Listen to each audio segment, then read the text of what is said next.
Hi, welcome to DE 101. Today we're talking design. In fact, we're joined by Kane Baker, a digital designer here at DE. Hello, Kane. How are you?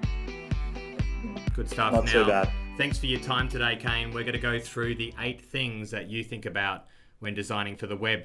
Now, you're starting me at the top, and we're talking about navigation, and we can see here we're on eBay, and I too, Kane, are a fan of these mega menus that you love too.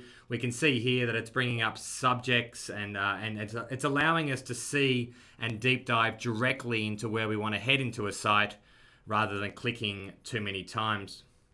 Now, the next tip is white space, not to be underestimated. The use of white space gives the design, I guess, more breathing space, but also more focus on the things that you want the client or the user to see.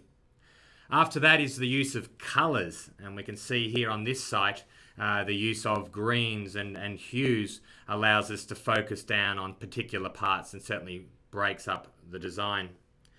After that, it's photography, and just because you build houses doesn't need to mean you need to show me a house. I guess here, Kane, it's showing emotion rather than the physical house. Is that correct? Yeah, absolutely. You want to show the people in the actual environment enjoying themselves and selling the dream. Lovely. After that, it's all about respecting the fold.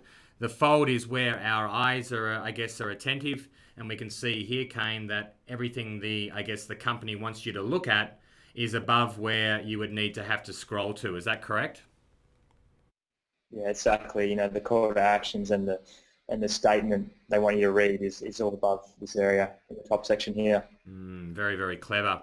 Now, this Twitter bootstrap, the idea of designing for the grid, it's an important point to realize, especially when you get to the development side of a website. Is that correct?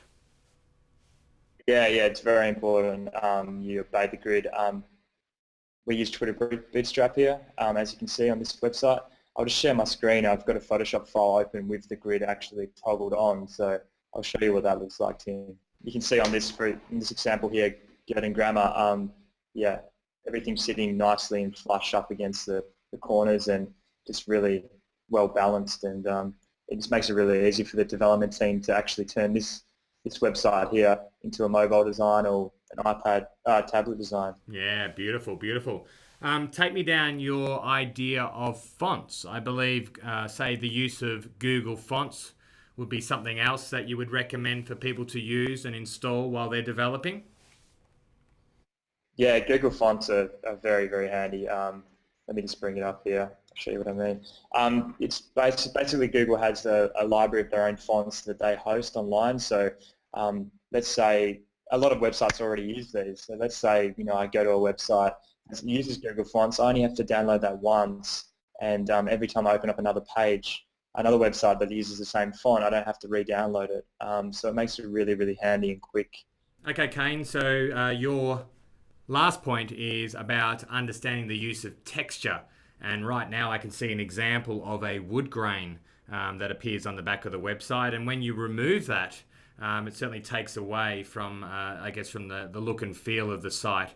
I can see now that it really, the big difference between adding texture to a site. So thank you very much for that, Kane. Yeah, they're your 8 tips in designing for the web. It was a power session. We weren't meant to deep dive, but thank you for allowing us the privilege to understand your thought process when it comes to designing for the web. Yeah, my pleasure, Tim. Yeah, anything I can give to another designer to help kickstart them or help them learn and develop, I'm happy to do it. So, all right, over and out.